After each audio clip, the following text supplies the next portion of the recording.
Hello friends, कैसे हो आप सब। आई होप आप सब बहुत ही अच्छे होंगे।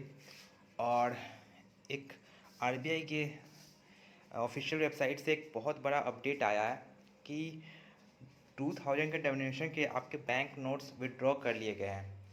तो मैं खुद एज अ बैंकर हूँ, असिस्टेंट मैनेजर, मैं पब्लिक सेक्टर बैंक में वर्क करता हूँ।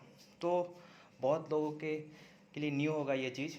तो इसको इजी वे में मैं समझाता हूँ कि क्या हुआ है और क्या आरबीआई कह रहा है, ठीक ना। इससे आपको कोई परेशान होने वाली बात नहीं है। जो 2016 में 8th में आपको नवंबर को अनाउंसमेंट हुआ था, वैसा कोई पैनिक होने वाली चीज़ नहीं है। इसमें बस इतना है कि आपका जो 2000 का नोट है ना, वो सर्कुलेशन में बंद हो गया है। सर्कुलेशन में बंद होने का ये मतलब नहीं होता है कि वो नोट मतलब कि आपका यूजलेस हो गया। कहने का मतलब ये है कि अगर आपके पास 2000 का नोट है अभी, तो आप उसको बैंक में एक्सचेंज कर सकते हो, ठीक ना। 30 सितंबर 2023 तक अभी के जो डेडलाइन है उसके हिसाब से। मैं देखो, आप एक बार इसको अपने से पढ़ सकते हो, लेकिन मैं सिंपल सा शॉर्ट में बता देता हूँ कि क्या क्या करना होगा अभी आपके पास, ठीक ना। तो आरबीआई ये साफ कह रहा है कि 2000 का जो नोट है वह आपका 2018-19 के फाइनेंशियल ईयर से स्टॉप कर दिया गया है। उसके बाद ये प्रिंट नहीं होता है। उसके पहले 2000 का नोट प्रिंट होता था। इसमें इन्होंने ये कहा है कि जो 89% जो 2000 के नोट हैं वह 2017 के मार्च के पहले के हैं, ठीक ना। तो आरबीआई ने ये नोटिस किया कि ये नोट्स उतने ज़्यादा यूज नहीं हो रहे हैं ट्रांजेक्शन में पब्लिक के द्वारा, तो इसको अब स्टॉप कर दिया जाए और इसको सर्कुलेशन से बाहर कर दिया जाए। इसके तहत ये लोग ये कह रहे हैं कि जो 2000 के नोट है वो अभी भी लीगल टेंडर होंगे, ठीक ना। ऐसा नहीं है कि 2000 का नोट अभी आपके पास है तो वो लीगल टेंडर नहीं है, वो लीगल टेंडर है। लीगल टेंडर का कहने का मतलब ये मतलब है कि आप उसको अभी बैंक में जाओगे और एक्सचेंज कर सकते हो, ठीक ना।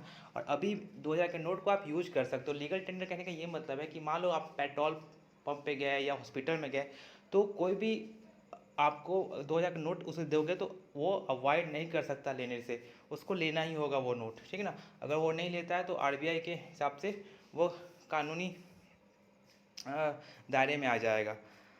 अब देखो बैंक में कैसे एक्सचेंज करना है। तो जो आपके जो भी नियर बाई बैंक्स होंगे, ये जो आरबीआई है पहले तो ये अपने 19th रीजनल ऑफिस को ये 2000 के नोट के को एक्सचेंज करने का ऑर्डर देगा, ठीक ना। उसके बाद आप बैंक में जाओगे तो जो बैंक यहाँ पे आप 7th पॉइंट पढ़ो कि in order to ensure operational convenience and to avoid disruption of regular activities of bank branches, exchange of 2000 bank notes into bank notes of other denomination can be made up to a limit of 20,000 at a time at any bank starting from May 23-23। मतलब 23 मई से जो भी bank open होंगे, आप अपने bank में जाके वो 2000 के नोट एक्सचेंज कर सकते हो। अब देखो, सीधी सी बात ये है कि अगर आपके पास 2000 के नोट 1 लाख तक है, मान लो एग्जांपल देता हूँ, 1 लाख का आपके पास, 1 लाख अभी आपके पास कैश है, उसमें 2000 का सिर्फ नोट है, तो ऐसा नहीं, सिर्फ 20,000 के लिमिट में ही आप एक्सचेंज कर सकते हो। मतलब 20,000 रुपया तक आप बैंक में जाओगे और आपके नोट एक्सचेंज कर दिए जाएंगे बैंक में, किसी बैंक में। तो ये बस एक छोटा सा चीज़ था जो आप कर सकते हो। अगर आपके पास 2000 का नोट है तो घबराने वाला चीज़ नहीं है, वो अभी भी लीगल टेंडर है, आप इसको यूज कर सकते हो। लेकिन इसको अब सर्कुलेशन से बाहर आरबीआई कर रहा है, तो आप बैंक में जाके इसको एक्सचेंज करवा लो। तो एक सीधा सच यही आपको पूरे नोटिफिकेशन में यही बात कहा जा रहा है।